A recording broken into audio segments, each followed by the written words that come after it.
Hey guys, what's going on? So, here's the thing. So, I've wanted this electronic bagpipe since 2005. Literally Thanksgiving of 2005 when I was in fourth grade. Now, the bad thing is, though, that these pipes are not really available from a lot of retailers. So, I literally had to, there was this guy from Texas. He's like, "Hey Michael, do you need a Dager pipe?" This was invented by Manfred Dager, the German. He's a German electronic engineer. I may not be pronouncing his name correctly. Um, it's Deger. For those of you opera singers or someone else, other people who know German, um, it might be Dager. I'm not sure. But anyway, so this guy is like, "Hey Michael, do you need a Dager pipe? I know you've wanted one since 2005."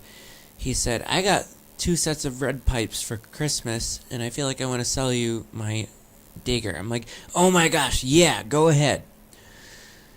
And so here I am finally with the Dager pipe, first generation Dager pipe, which I've wanted since 2005. So my recurring dream that I've always had, has finally come true, which I think is really, really cool. So, here I'll demonstrate. I'll give you the sound sample of it. So first, we'll start out with the Highland pipe sound, and I'm going to play Scotland the Brave.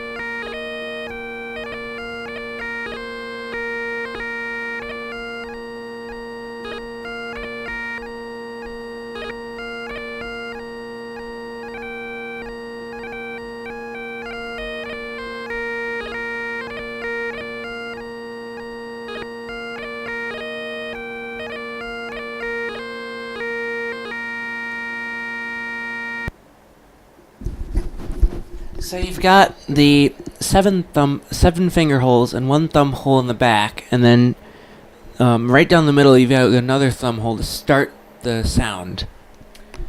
And the thing is, if the left hand is not touching the holes, only the drones are going to sound.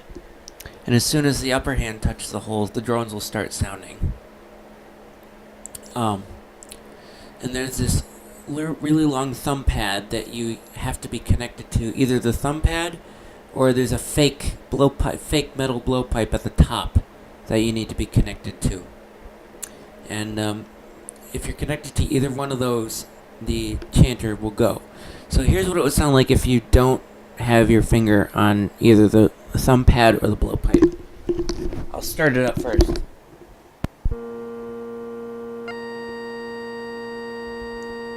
Nothing. Just a plain high A. Now, I'm going to demonstrate the small pipe sound.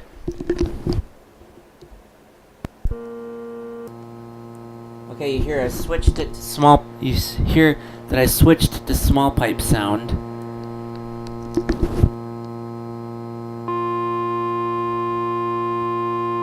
Maybe Green Hills of Tyrol, which was originally composed by Rossini.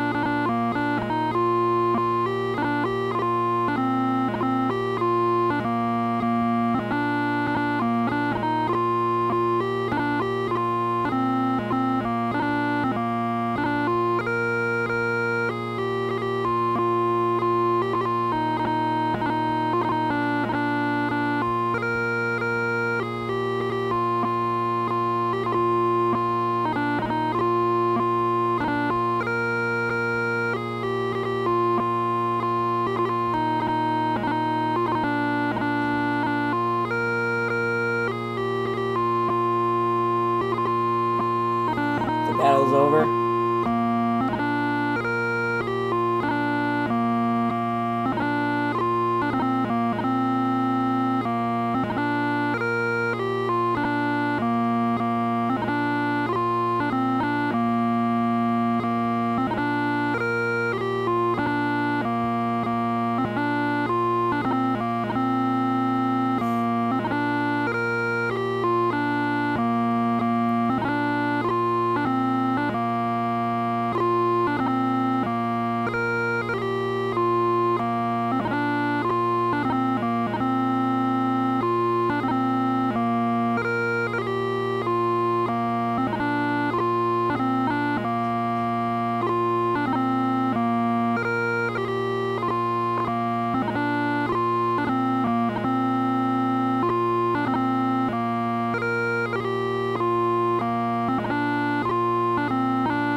Yeah, and so I should also tell you about the pipes. The Dagger pipe uses a 9-volt battery. I'm sorry for mispronouncing it. The Dagger pipe. Now, you opera singers who sang German before, you really need to correct me on this, on the pronunciation, because I'm pretty sure I may not be pronouncing it correctly. Again, Deger. It's a German name. I'm pretty sure that people like Denise Lee, of course, one of my favorite opera singers, the best opera singer in the world, or maybe even Abby Fisher or Eleanor Locken or whoever, they might be able to correct me on the pronunciation of Deger. Is it? A lot of pipers tend to say Dagger, and I'm so used to it that I always end up saying Dagger, but then again, it could be Diga. I'm not sure. Again, I don't speak any German, so. One of the really cool features about the Dagger pipe is that it has an extended scale, an extended chromatical scale. So, let me demonstrate it real quick. I'll start with the Highland. I'll get the Highland pipe sound. Okay. Alright.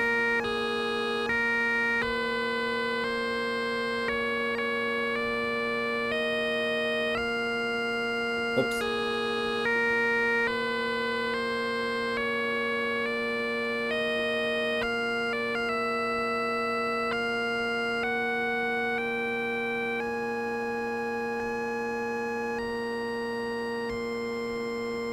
Wow, you can go up to high B. So the thing is, we call the notes as if the drones were in the key of A, which is kind of counterintuitive because bagpipes are usually in the key of B flat. And another cool thing is you can snap the key or the pitch to a particular note. So here's the thing. It's in B flat now. Now I've snapped it to A.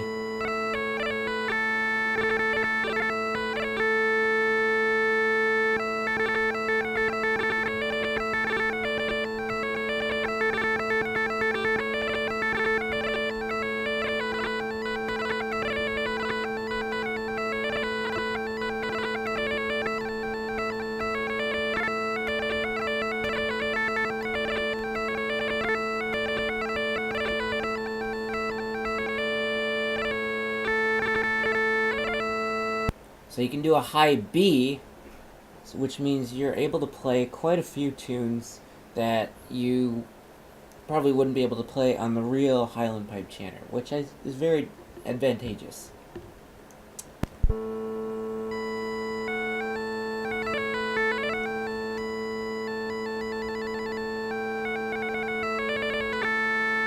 See, I'm really good at those trills because I really want to impress my favorite soprano opera singers, especially Denise Lee and Laura Breton, one of my favorites, or Cecilia Bartoli, or whoever. I've got really dexterous fingers. So.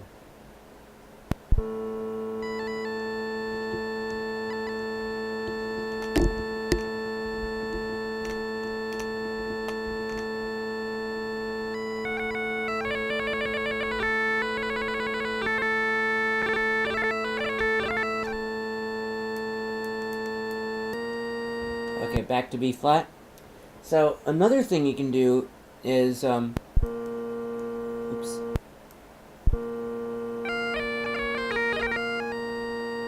Another thing you can do is you can make it so it's a diatonic scale.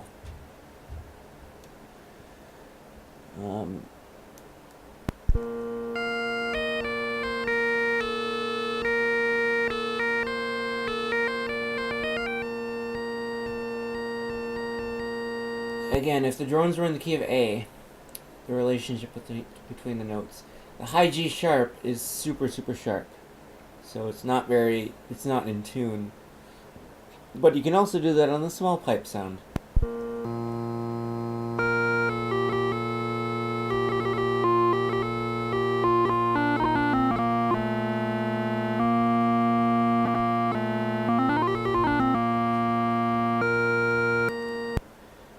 And it's interesting because Mexican or Spanish gaita bagpipes use a diatonic scale, and usually in the key of C, and you can snap it to key of C. So, this can turn from a Scottish bagpipe into a Mexican gaita bagpipe, which is pretty cool.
Now, one thing you cannot do on the Deger pipes is a vibrato, so a finger vibrato.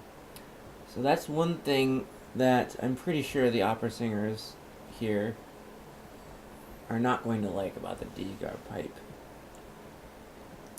But then again, it is a bagpipe, and bagpipes are not traditionally known for doing vibrato, unfortunately.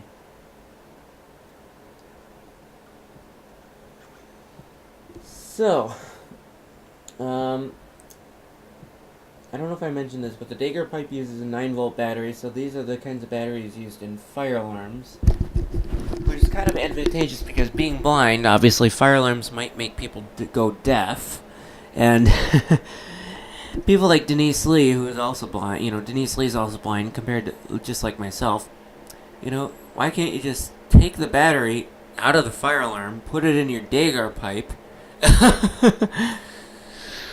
But then again, these first generation Deger pipes are not made anymore. They're only the second generation. So, finally, as a tribute to the opera singers, I'm going to play. This is a piece called Caro mio ben by Giordani, and it uses the chromatic fingering. Here we go, Caro mio ben.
I'm sure Denise Lee would be really happy with that. You know, she would be like, "Oh, you can play an opera song on the bagpipes." She's British, by the way. So anyway, I wrote a bagpipe tune for Denise Lee, and I just simply called it Denise Lee of Staffordshire, because most bagpipe tunes are named after a person, and it includes the location of where they're from. And Denise Lee is from Staffordshire in England, so I wrote at least the first two parts of a 2/4 competition 2/4 march for bagpipes, and I called it Denise Lee of Staffordshire. So here's how it sounds. Whoops.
I've still yet to think of the third and fourth part,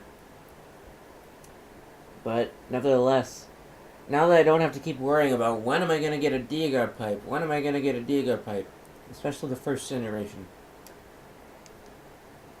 I don't need to keep worrying about that. I'm pretty good from this point on.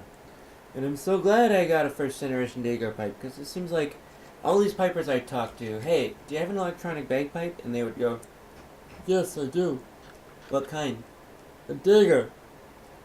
"What kind of pipes do you have?" "I have a Diegard." "What kind of pipes do you have?" "A Diegard." God Gosh, I was so jealous until literally this point. I don't know if I'm well, I'm not the first one, but countless numbers of pipers have first generation Dagor electronic bagpipes. Now, unfortunately, like I said, first generation Dagor pipes are not made anymore. However, they do make this. Oops. They do make the second generation Dagor pipes, but this. Oops. But the second generation tonally sounds a little bit worse than the first generation Dagor pipes. So that's pretty much. I'm just so glad I got this.